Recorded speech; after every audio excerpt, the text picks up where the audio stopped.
And then some tools have asked me about like using law review articles, and I know some judges hate that, but some judges like it, and that's super edited by like the whole board and professors. Yes. Yeah. No, I think the law review articles. I think my writing sample for my clerkship was a paper, an academic paper. But if I were a judge, I would want to see just kind of hardcore legal analysis. So. All right, let's wait. Well, we can go ahead and start talking, and we'll see how much. We probably don't need all of our time today necessarily, but I'm sad the class is over. This has been great for me. A really, really enjoyable class, and really pushed my thinking a lot. And you guys have been, wonderful in terms of your participation and your enthusiasm and whatnot. So obviously, if you can fill out your course evaluations and give some feedback in that format as well. That'll be super helpful. But one of the things I was tasked with this semester was creating a model syllabus for if another adjunct faculty member wanted to come in and teach this class, they would kind of have something sort of set for them to do that with. So I just wanted to get some feedback from you guys about the way the syllabus is set up, and kind of from that perspective of, imagine yourself, maybe you would teach it after your clerkship or something like that. What would you want and need in that model syllabus, that model set of materials to make that happen? I have a couple of discussion questions, but whatever feedback you guys want to give, obviously, it's free to share whatever you're thinking. The first piece is the large-scale organization, which was basically, we started talking about ethics, theories of judicial behavior, and then the procedural, sort of in broad strokes, the procedural stuff. And then the second piece was kind of looking at the problem, right? And one of the things I want to talk about is the way that we looked at the problem. It was pretty, it was basically you were learning the law by looking at the underlying opinions in the case, which I think comports well with what you're actually doing as a law clerk. But, think through whether one would want to have more structure around that. And then the third section, obviously, is primarily guest speakers working on your writing, individual conferences, and some writing workshops. So, thank you. Does that great. Thanks a lot. And really, you guys did really nice work on these, very interesting work that you did on these. So, first of all, do you think that basic three-part structure, the way it played out over the semester, thoughts on that, whether that worked, whether there's something else that maybe should be in there, whether the sequencing worked? I thought it was nice to lighten up what we were doing in class and reading towards the end of the semester as we were working on the opinions. I thought that was very helpful. Okay, so you actually noticed that. Okay. Good. Okay. So it's nice going broad to narrow too, with kind of these big wide ideas and then trying to sort of apply stuff in the product. Okay. Yeah, so kind of setting some foundation first. And again, so I'm trying to put together, I have to put together a model syllabus for this class, and I want you guys to think about, if you were teaching it, if you were coming back after your clerkship as an adjunct professor here and you were teaching the class, kind of what structure you would like, if there are things that you would, want to consider including in that. So that largest scale, we have that three-part structure, and it seems like that works pretty well. Yeah, one thing that I've come to think about as a suggestion maybe is it seemed like we tackled one large opinion on a very difficult topic. Yes. Which was enjoyable. And I like kind of going from the broad to the narrow. Yeah. But there's 2 federal, 3 state, 2 appellate, 1 Supreme Court, and then 1 district court. And so it's there's lots of varying levels. Great. And so I thought maybe trying to tailor some smaller assignments, even just some kind of an order on a summary. I love that judgment or idea. something No, that's great. So you could also do this to reinforce the procedural stuff, right? So you could have motion to dismiss, motion for summary judgment, and then maybe look at a cert petition. Yeah, so just maybe some of those smaller procedural like motions practice type Cool. orders. Yeah, that's a great idea. And then maybe scale down a little bit on the large opinion. Yeah. I like that a To lot. balance it. Yeah. Cool. Yeah, along those lines, I really loved our topic, and it was really interesting learning a lot about Prop 8, and it's super relevant. But so sometimes when you mentioned the like Crim Pro case, the Fourth Amendment case you did last time, I'm like, oh, that would have been really like helpful for my clerkship. But I know Yeah. that since we're split federal and state, you know, Yeah. Alexis and Will might see some 14th Amendment things. Yeah, But, yeah. But that's an interesting point, because that's I think one of the big decision points with this class is, going with the topical, case, or, because the thing is too, especially with a model syllabus, should I set up a problem, and I probably would tend to do most, of our clerks do clerk in the Colorado courts, I probably would do a Colorado state law problem, that will be set, obviously, hopefully revised at some point, but kind of could be set for a couple of years. So, that would be very different in terms of like not sort of saying the things happening as there. But you could also, I guess that someone could incorporate a current events component to it too. So, okay. Yeah, I really like the current event topic, because it's going to be a little bit more like our real life clerkships, where it's like we're deciding real issues as they're Yeah. currently happening, Yeah. instead of like dealing with something that's 4 years old or something. Yeah. So, I know Requires it more, requires a little bit more work. for the faculty member. But, it could be basically, find current pending cases in the Supreme Court or something like that, and then, it's nice to look at the different briefs and look at that record Yeah. to assemble some kind of opinion to really see what your scope of Yeah. research should include. Well, and what I did the first year that I taught this class is I just had a research assistant, and I asked him to go look at the docket of the Colorado Supreme Court and kind of work from there. So, there are ways to make it a little bit less, maybe less intensive, depending, but okay, that's definitely a good thing to think about. Yeah, I would say to follow up on that, it sounds like from the guest speakers that we had, the things that they said that we should, pay attention to, or be prepared to know when we start our clerkships, rules of procedure, standards of review, and things like that. So maybe some smaller assignments, sort of aimed at developing that knowledge base. All right. That's kind of the direction I was wondering about. I hadn't thought about it quite the way you had, Will, with smaller, complete assignments. I was thinking more like, what if you just do like a fact section and just get feedback on that, or just a standard of review and get feedback on that. I was wondering if you might want to chunk it up more that way, but I guess either way kind of. No, I think that would work really well, actually.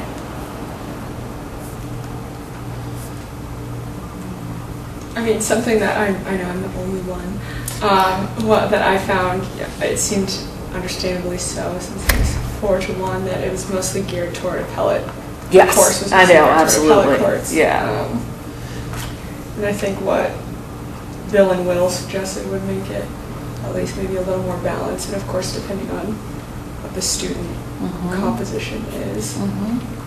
So really, if we can do trial and appellate, state and federal, then we can cover the bases. And even like maybe the smaller assignments that like Will and Bill are talking about, the professor could, for this round of, like this first round of assignments, each person has a different assignments. If it's a small of a class, like if it were bigger, I know that's more cumbersome for the faculty member. Yeah, I don't But think it'll since- ever be super, huge class up, but yeah, that's. I also don't think it would be a bad thing. So like tailored writing assignments. I also don't think it would be a bad thing to, even if you're going to, an appellate court, to write I a think it'd be motion for great. summary I judgment, think it'd be or, great. I agree. even if you're going to a district court, to write an appellate court opinion.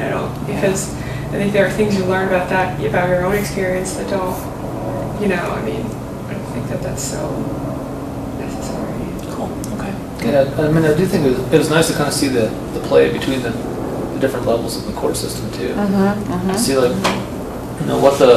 what is the purpose of the district court, at the appellate court, and the Supreme Court, to really figure out what those are. Well, First you're kind of like, oh, this is where trial happens, you find facts, and then you appeal.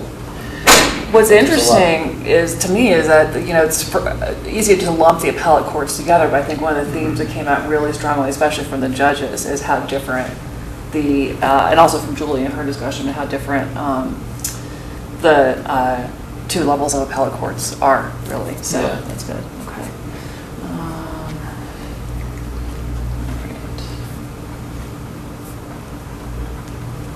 So let's talk about materials. So I think with the exception of you, I think everyone liked I don't say you didn't like your article, but it just, it was so technical. But Yeah. the ethical judicial opinion writing, I think I would really like to keep that in the syllabus. I think that's a really helpful starting off Yeah. point. And then the stuff about judicial behavior, I mean, any gaps? Is there something else you might want to have seen? Yeah. I'd really like to see an assignment where we go out and get our own judges' opinions and try to sort of analyze their writing style a little bit and stuff. Oh, that's I feel great. like, I feel like we've gotten the message that Yeah. like that's an important thing to try to do before we get to our clerkship. Great. We But might maybe try not to- have to ask them. No. Opinions. No, just Just get them on Westlaw. Yeah. Everybody I was get, like, I would hate to do you know, you get 5 of your judges' opinions or whatever. Yeah. Just go out and find your own judges, and then it wouldn't even have to be like a written thing. It could be more like a rubric or bullet points Yeah, or something yeah. that's like things you really notice about your judge, maybe over a few years, so you know there are different clerks and things, and Nice. That could be like a cool presentation too, kind of almost like with the legal ethics, like, here's the ethics, here's my judge. Good stuff. That's a great idea. You guys are great. Okay.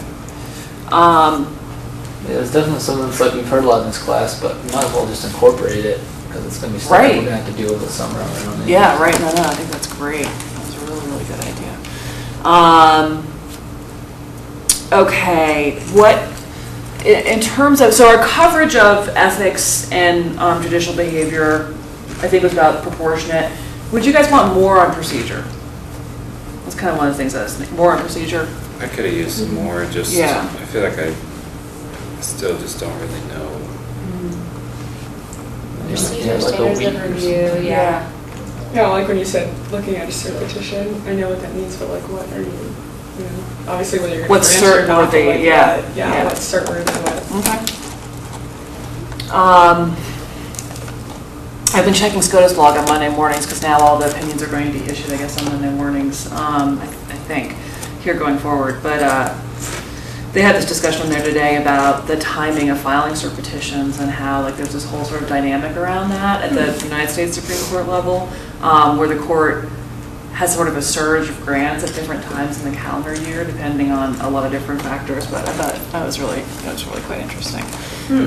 So more on procedure and standards of review. And are there, there are books on appellate practice and things like that. Would you all want to, I mean, what are there materials you would want? Would you want more maybe handouts that kind of lay things out? Would you want to look at the, again, look at it through primary sources, like the cases for the standard of review? I think using primary sources, like Yeah. cases for standard of review would be Okay. helpful, instead of reading like books about standard of Right? review. No, I agree with you. That's great. Yeah, I second that. But I mean, too, not standard of review, but too, sometimes can it depend on the judge or? Sort of, yeah. State to federal, they're probably. There's slight differences, and there can be differences between the states and how they announce them. So that would be great. I think that would be a really good idea. And so we talked a little bit about the problem, but maybe to have, I mean, I think what would be cool is to have, like you said, more smaller assignments that relate to different things. And to have, the instructor could have the option between using kind of an existing, I might actually use that Fourth Amendment case just because it was interesting, and the court ended up ruling on a totally different ground, so it's not, like people would look the opinion up. But either have a set case, or they can pick up something in current events, but that, in any case they would want to refer somehow to current events. Or they could even walk through, if you did kind of, chronological thing where you did a motion to dismiss, motion for summary judgment, they could release the materials and walk through, with all of the same case. So Mm-hmm. you felt like you were kind of, I guess, yeah, doing all of it. Well, that's the thing, is that, I mean, there's a lot of great things about the sort of spontaneity and topicalness of, the way we work this semester, but if you really want to structure the experience of the students in the class, there's a lot to be said for that approach. I mean, I don't have a ton of experience though, but it seems like it's pretty rare that you follow the same case though, like kind of throughout. You would Like, not, but it would it's be a like the representative clerks kinda experience. Come in and do Yeah. one level for one case, and then they're gone by the time that case up, it really kind of gets to oral arguments or something. That's true, that does happen. So it's like I don't know if progressing with a single case would be as reflective of what's going to happen next year. I think it's not reflective of what you're going to experience as a clerk, but I think it gives you that, like, it would be a Puts it way in of context. exploring It's like the consistent, procedural stuff. So Yeah, instead of just yeah. talking about, the abstract, the procedural stuff, but look at it in the context of the case. And again, that could be more inclusive, more sort of broad and complex, or pretty focused.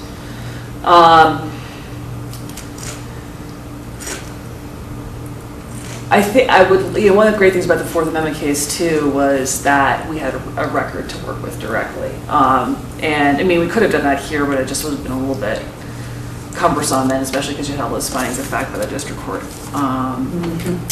But I know you guys, that's one of the things you're concerned about, is how you sort of get this through a record. Okay. So in terms of the writing process, it sounds like, and I love this feedback, this is great, multiple small writing assignments, maybe even in-class writing assignments that are super, super focused and discrete, so that you can, be writing more consistently throughout the semester and writing different types of documents too. Okay. Individual conferences, which you want, I mean, that sort of will depend too on the nature of the assignment, right? So, and I do think it's important to have, and I think it could just be shorter and on a more discrete issue, but to have one assignment that you have multiple revisions of, because I think that's an important process. Yeah, the larger assignment, I definitely think it's helpful to have multiple meetings. Okay. I almost wondered in the bigger assignment, if you should more explicitly role play in a way, like Wear a robe. like have the professor more explicitly be the judge. Right. Like I guess we'll have two different avenues. Like, with Judge Jones, I'll be told what the outcome will be before I start writing. Yeah. And then some people may not have that at all. Right. But it's not, I felt a little bit like when we started, it was almost like kind of write what you think or something. And then as we went through, we got more into kind of a realistic like judge-clerk relationship. Okay. So I'd rather have that more explicit up front, where it's whether the professor wants to structure it as they give the outcome or they just make it clear that the way the relationship is going to work. Yep. Like that I won't let you use italics for emphasis, for example. Stuck two of them in there, couldn't help myself, sorry. It's like, oh, you won't? But when there were quotes of italics, I made sure to print out where the emphasis was in the original. Okay, very good. Okay, good. That's a good point. I like that. Yeah. I mean, that kind of is like reflective too of just trying to like write in someone else's voice kind of thing. Like, so if you're giving like stylistic opinions and stuff that you're Yeah. looking for, even though it's not my writing style, it's like, I mean, it's not what the clerkship's going to be about either. That, so. yeah, I mean, I think that's. it's more realistic if it is more directive, probably.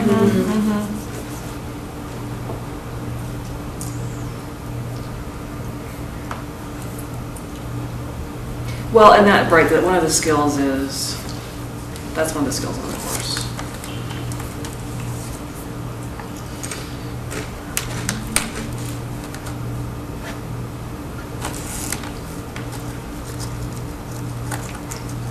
Great, okay.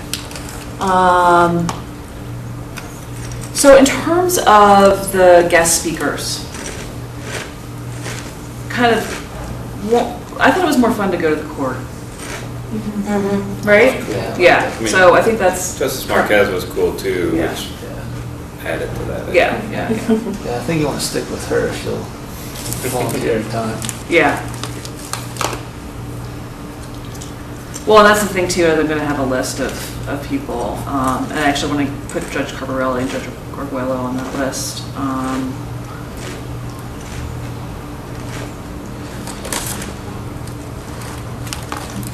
Yeah, I thought all the speakers added valuable information. Of course, it felt like Judge Jones and Justice Marquez had the most significant thing to say. but Yeah. That's because they're the judges. Yeah, no, I agree.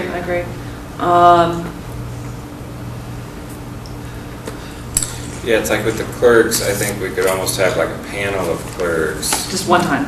where they can kind of bounce off of each other more and not have the different. I agree By the with time that. we got to Julie, I felt like we didn't have a whole lot more I to agree with that. grab from her. Yeah. What about the timing? Well, let's talk a little bit more about that. So first of all, the information you get from the judges versus from the clerks. I mean, the clerks ideally, what I want them to do is kind of give you like the tricks of the trade, you know, especially in terms of relating to the judge. And I think that's also where a panel would be good because it's like, oh, well, my judge was like this versus my judge was like that. But do you think, just trying to think of the, like, would you want to talk to the judges and then the clerks? Probably. Like, where do the clerks best fit in terms of the arc of the course over the semester? Like, would it make sense maybe to have the panel of clerks in the beginning when we're talking about ethics and stuff like that? Yeah, probably. Okay. I'd probably prefer them at the end, but that's just me. Contrarian. Yeah. I don't know, I'm just, like, I haven't done my clerkship, I'm trying to set that up, so it's like, it's kind of nice, you know, like, there's little quirks and tidbits from the clerks here, but Yeah. like, gonna be the ones Yeah. that I'll be kind of working with or something. Or as the beginning of the semester, I'll probably have just gotten to it. Okay. Good to know, good to know. But in terms of the workload, then having guest speakers toward the end is. Yeah, that's nice. Yeah, that was nice. Okay. One thing that, you know, I mean, reading the transcript kind of supplanted this in this particular case, but I think even to observe oral arguments, if we can get oral argument either in a related issue or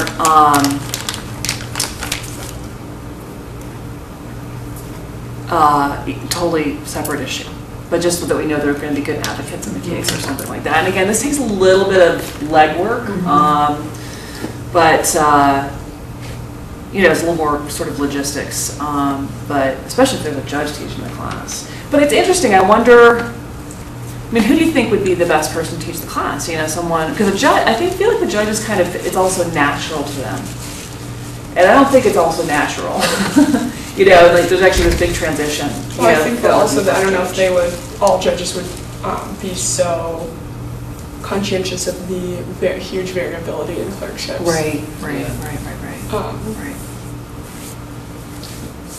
Yeah, that's why I think if like a judge teaching it, they're just gonna teach them, like, this Like is what their I want my clerkship. clerk to do. Right. No, that's a really interesting point. Yeah, they probably don't have as much insight into how other judges deal with their clerks as opposed to someone who has clerked in multiple places. Or it could be team taught by. And they also have the, like, I think you and I discussed the maybe lack of self-awareness, you know, because as judges, Yeah. their clerks aren't going to give them constructive feedback, their judicial assistants, so they might think, you know, the way I do it in my chambers is wonderful, and this is how you should do it, and I feel like a non-judge might have a more full perspective.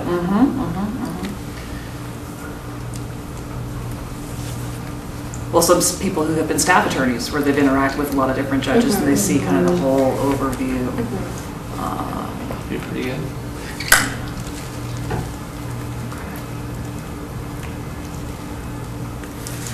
This is great, guys. This is really helpful. And maybe I'll run the draft syllabus by you guys if that's cool with you. Any particular skill that we've talked a little bit about, you want to go even deeper with standards of review and procedural stuff, right? And maybe do some writing around that. I think that's a really good idea. You know, I feel like you guys have learned a lot about working with cases, and you've done a really nice job with that. I think you've learned a lot about, well, let's make an inventory. Let's make an inventory of skills that we're trying to, you know, get across in this class. So how would you describe the case reading skill and sort of the writing about the cases, writing about the precedent? Now, what might be different if you're reading cases as a law clerk versus as a law student or in a different kind of professional role? I found it challenging to just say this case stands for this thing. Okay. Because from like the intern or maybe even lawyer's perspective, you're trying to pull very specific things out of very specific cases. And I feel like primarily because this was a Supreme Court constitutional law issue, I was a little bit uncomfortable saying this case stands for this. Well, especially because these cases are so ambiguous, and so you're really having to be very active. They are, but there's also this whole culture of like constitutional law analysis that goes along with them. Yeah. There's all these sort of existing, I don't know how to explain it, like characterizations and structures for how cases divide up. Constitutional law is taught from a very much from a realist perspective and from a historical perspective. So it's like, well, what was really going on in this case was it was the Burger Court and da-da-da. Whereas when you're reading you're not case, gonna, you're like, yeah, and you're not going to say that as, I would say, either an advocate or a law clerk. Okay. So going from academic, thinking about cases from an academic perspective to a practitioner perspective. And vice versa, yeah. So that, and that's both reading the case and writing about the case. Okay. Judicial voice, I thought you guys did a great job of that. You all figured that out. And all of you, I mean, right, we determined all of you have had some kind of internship or externship, right? With a judge? Yeah, okay. So that would be another skill. The organizational skill, right? Yeah, I think it's good to just keep hammering IRAC. I'm kind of a slow learner, but I think I'm getting there. It's just 3 solid years so far, but well, it's weird in a lot of ways. I mean, I don't know. In a lot of ways, it's not really emphasized. I mean, you kind of talk about it in first year legal writing, but you also think one can think about it in a very cabined way, you know. But really, it's just the essential nature of legal analysis, you know. Our common law professor scoffed at IRAC. Yeah. Yeah. No, a lot of people do. Plato's. That must have been interesting. That's not on the Supreme Court, right? So Well, it's interesting. It is and it isn't, you know, because sometimes the court is very, you know, explicit about, but and again, that question of which is more democratic, which is more accessible. You know, if the Supreme Court is just sort of talking about history and, you know, policy, it's a little bit far afield, I think, from what courts should do. But you know how I feel about those things. I would say approaching everything. I mean, something that I had a hard time with, maybe an adjustment, was in reading opinions, and everybody talked about in reading briefs to be critical of what you're reading. Whereas, you know, if as a student reading a Ninth Circuit opinion, I'm like, oh yeah, all right, look, I get that. Sure. Yeah, right. And the goal is really to figure out what is the court saying, you know, almost versus And whether, what's this correct. I mean, if you're deciding something different or the same, why, and so not just understanding it, but I guess being able to justify your change or going along with it. So also having a critical eye towards your own analysis.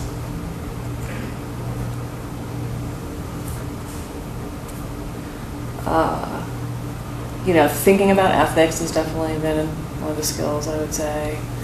And I don't know if decorum can really call a skill.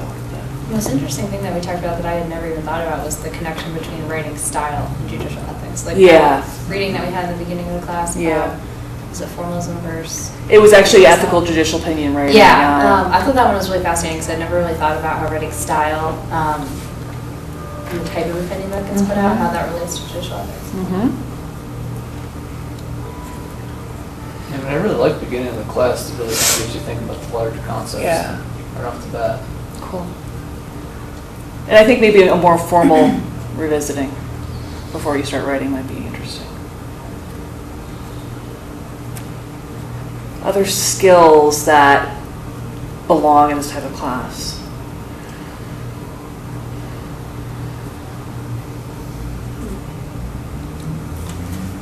With the Fourth Amendment problem, how did it work with, and you know how you kind of suggested specific cases to us and like with The research part of it? Yeah. Because I feel like, you know, with con law and with this problem, we can, you know, we know the big cases. Right. Like all the cases we use are in our con law outlines. Right. So as far as like finding the cases yourself and, you know, deciding which cases are better to use, I know like Judge Jones mentioned that he likes to find the most recent case that articulates the rule the best and not listen to what the parties say. With this problem, it's like pretty easy. You know, it's easier to know which cases are the main ones. Oh yeah, As for opposed to, sure. like, There's not some Colorado hidden state case law. out there, right? Yeah. So just the research and kind of wading through all the cases ourselves.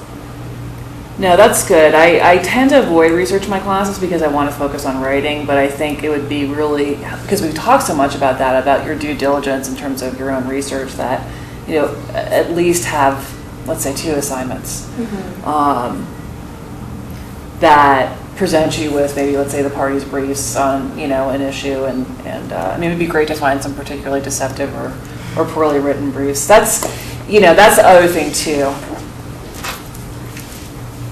But this is a lot more work than an adjunct will probably do. I think, and this is going to be a great thing about your clerkship, is that you guys are going to read so many briefs, and you are going to read a lot of very poorly written briefs, and you're going to have a very clear idea of why they're poorly written, especially by the end of your clerkship, you know. And then when a brief really speaks to you, you're going to have a sense of why that happens too. But to maybe even, you know, it's good to read the briefs in this case, but that's a pretty limited set, so maybe even look at some more briefs. And yeah, it would be great to identify a situation where the parties have not really fully fleshed out an issue, and that's something that you need to do. Other skills.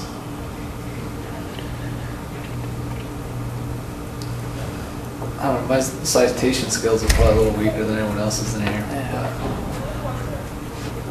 I mean, some people might have law review and don't really care to look at any citations. No, I hear ya. I mean, but by necessity, you will get on top of that very quickly. But, yeah. No, that's good. I mean, I think that's something that could definitely be, again, an exercise or half a class or something like that. And it's, you know, like I said, when I started my career, I was just me and the blue book man. We were so close, such tight buddies. And then as you go along, you stop doing it, which is awesome, because somebody else does it for you. But it would be, I think, you know, it's something important for most of you in your clerkship, so it'd be a good thing to incorporate. And certainly with cases, I mean, we can do cases pretty quickly and easily. Just kind of a refresher there. So I think the hardest citations to do sometimes are statutes. Oh, I agree. I hate it. I still to this day don't know what year you're supposed to put at the end of a statute citation. Yeah. Well, I guess it depends. And where you find it. Yeah. Yeah. That's interesting. Did they ever get around to printing in 2012 like they were supposed to? Don't know. Because some people, I mean, I know there are rules about this, but you know, some situations are the year of the issuance of that set of statutes, and some are, if you're talking about like a specific act, like the year that the act was enacted, and I don't know about that. I mean, I think would be whatever relevant text you're working with the year that was enacted. But if we had another class, I would assign you to research that. It was the like most recent year that it was adopted, because they re-adopt every year.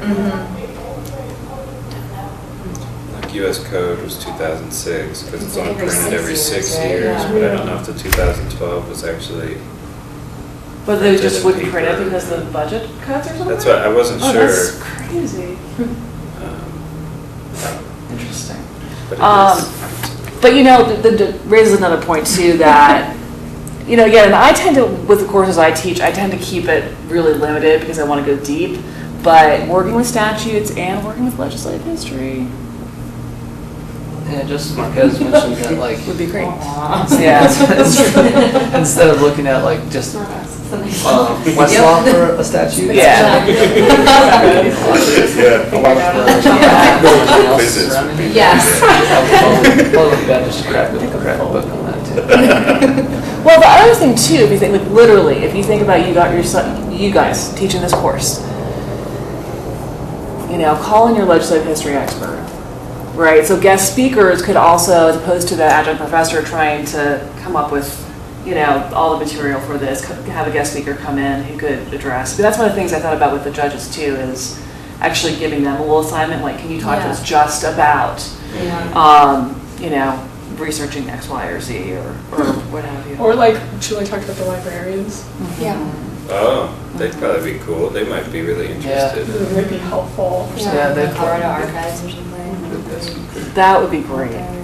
So actually go down to library, talk to librarians, and then have them educate us about doing, legislative history research, or what the difference is between looking at a statute in a book versus on Westlaw.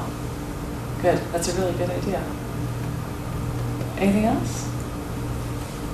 Do you think that you or the faculty member would be able to get again, it's hard because all of us have different clerkships and different levels, but I know Julie has told me about the orientation at the beginning, so if they would be willing to give you the syllabus, then you know what we're going to get in August and you can kind of fill in the holes, because I was like, oh, it would be great to have, a librarian come and talk as a guest speaker, but maybe that's something we'll get in August, so I don't want to duplicate it, but I'm sure there's many things we won't be getting. Well, it's just, in terms of retaining information and really understanding, being exposed to something multiple times is great.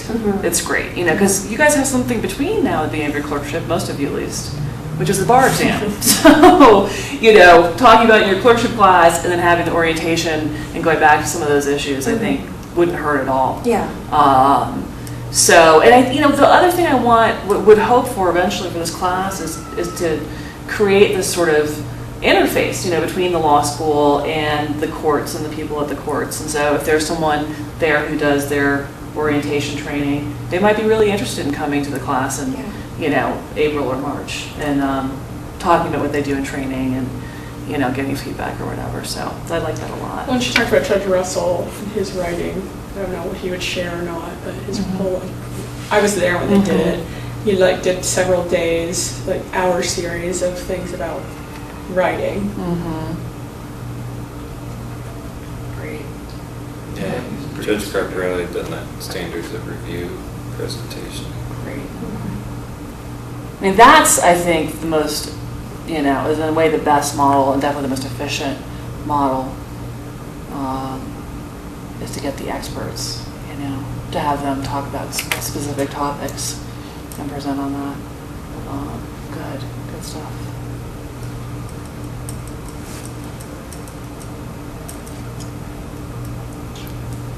Anything else come to mind? What do you think we did well and not so well? That's great. That's great. I felt generally, I really thought you guys were prepared most of the time. As far as I can tell from this side of the video.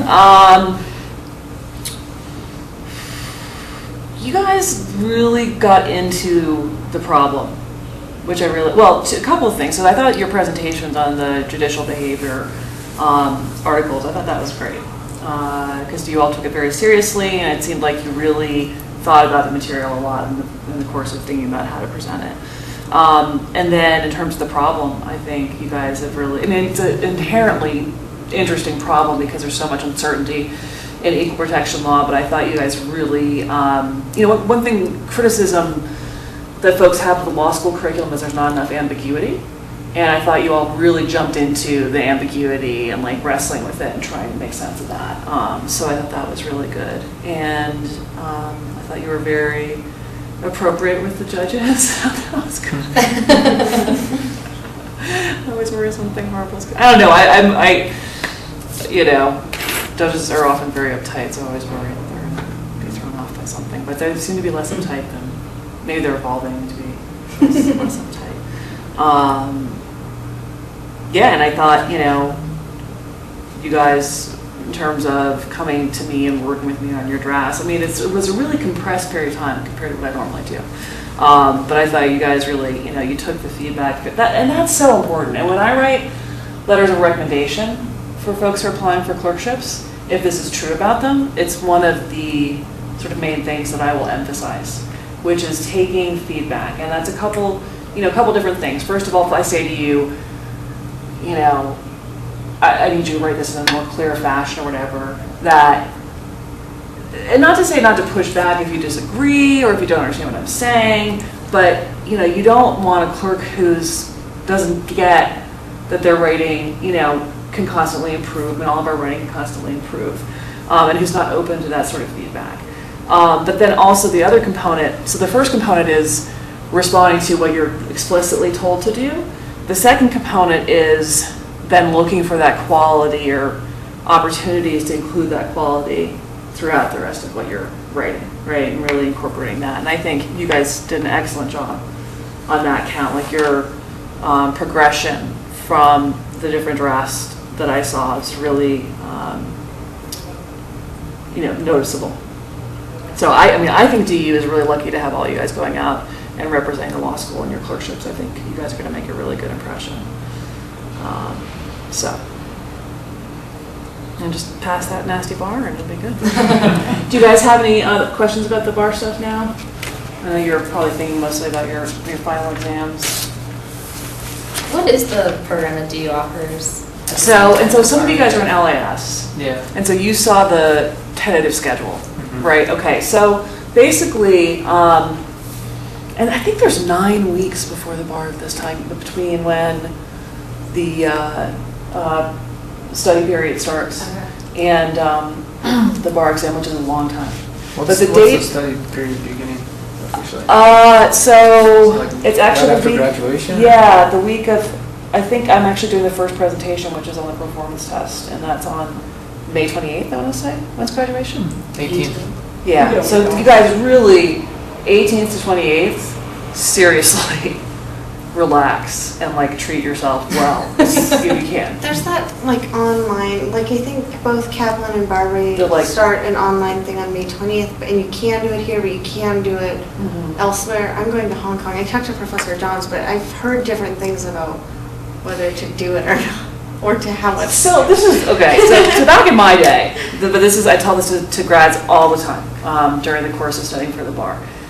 Back in my day, it was lectures, and I had them on tape, and I fell asleep during most of them, and books. And the books were the outlines and the practice problems. That's really all you need to pass the bar, you know, and I think, so this is off the record, you know,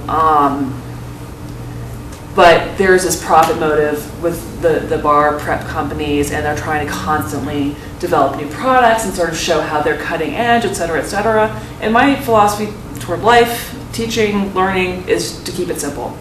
You know, so one thing that happens is that the companies will say, well, if you check off all these assignments, well, what they say is, if you fail the bar, we'll give you a free retake or whatever, or if you know, but you have to check off all these assignments. Well, they give you more assignments than you need to do, and that may not be compatible with your learning style. So when you're looking for, trying to decide, do I need to do X, Y, or Z? First of all, look to yourself and your study habits that have worked in the past, and then secondly, talk to me or Professor Johns or other people associated with the program. So I just think it's overkill, the pre-study period stuff. You guys already have a 9-week study period. You know, you're going to be fine. And in terms of what DU Bar Success does, you guys will have, what are the components of studying for the bar? First is exposure to the material through reading the outlines and then listening to the lectures. second is the studying, review of that material that you do on your own. And then third and fourth, go kind of hand in hand, memorization and practice problems. Practice problems, it's kind of all I did really to prepare for the bar exam. That's the most important thing, is practice problems. And the earlier you can start, the better. So what the Bar Success Program does is it gives once or twice a week a little workshop in the afternoon. So you have your lectures in the morning and then the workshop in the afternoon. And it's sort of technique. So PT technique, essay technique, multiple choice technique, and then a chance to practice, have a practice assignment that you then get feedback on. It's totally free, and it's it's stuff you should be doing anyway in terms of practicing. The quality of the feedback is really high. There's a lot of resources devoted towards providing that feedback. And there's also the community aspect and sort of setting your expectations over the course of the summer. So there's this whole trajectory, emotional, cognitive, to studying for the bar exam. I see it every winter, every summer, every winter, every summer. But you start out being totally overwhelmed by everything you're going to have to learn, and then you kind of get in the trenches and really start working with the material. And then that last week especially, you just kind of go in this zone of practicing and sort of working with all the stuff that you have in your head. And then hopefully after the second day of the exam, you just flip a switch and it just drains out of your head. So I think the program is a fantastic program, and even for people who are very high achievers like you guys. Do you have to enroll in it, or do you get do. emails about it? You do, yeah. You'll get a ton of emails about it, so you'll have a chance to enroll in it, and you can enroll.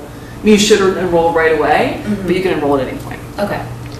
Through the summer, so people sometimes get a little, especially if they've graduated a few years ago, they might not be totally on top of what's going on here, so they enroll a little bit later, and that's fine. We can work with those folks.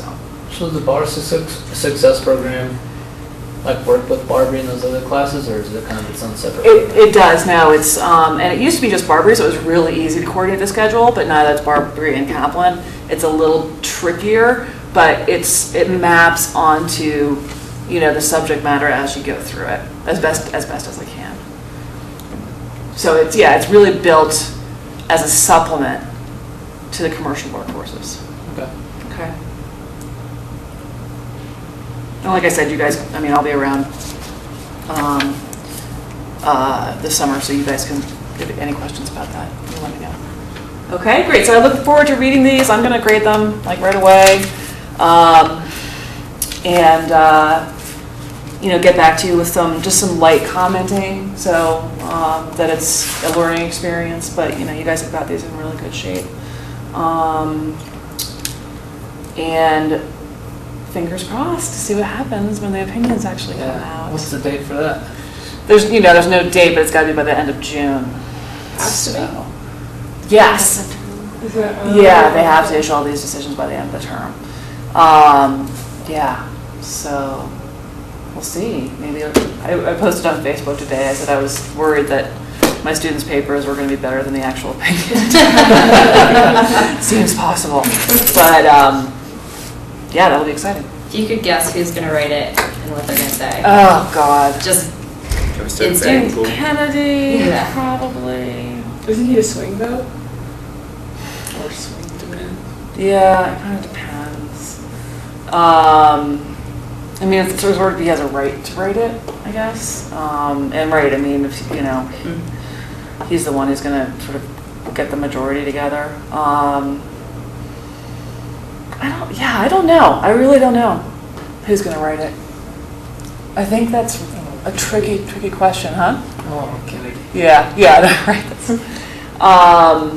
But to me, the real question is the basis that they're going to use.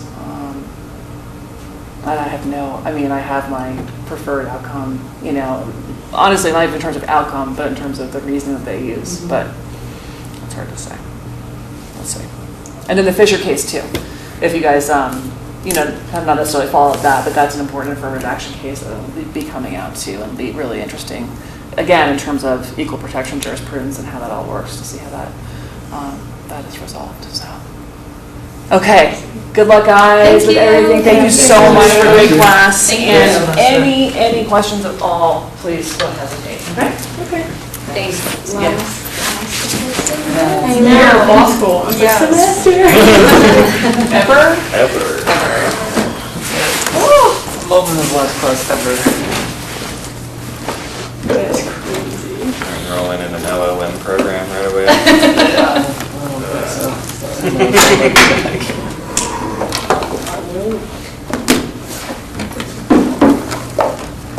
Hi, guys. Bye. Bye, guys.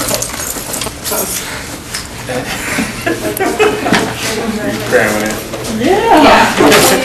Right away. Last night. Yeah, right?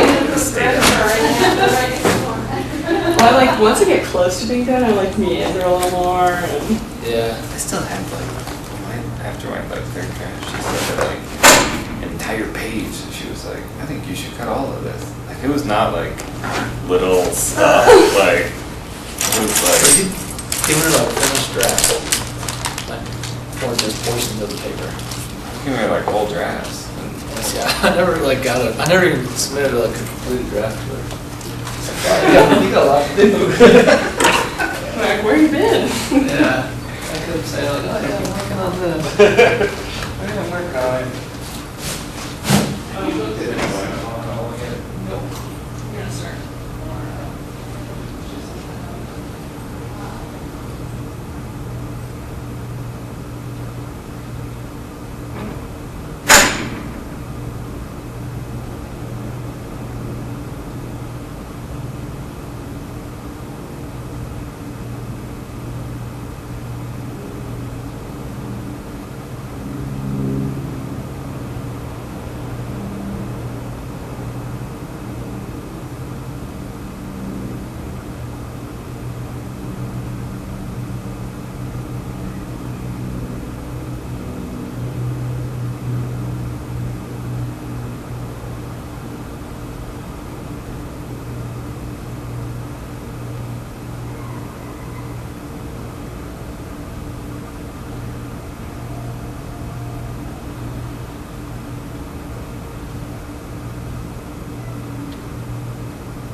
I'll be down that way around 6.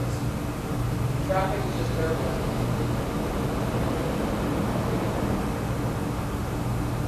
So just find out, actually, what he wants to do, he wants to make this like an alpha, he wants to,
Speaker,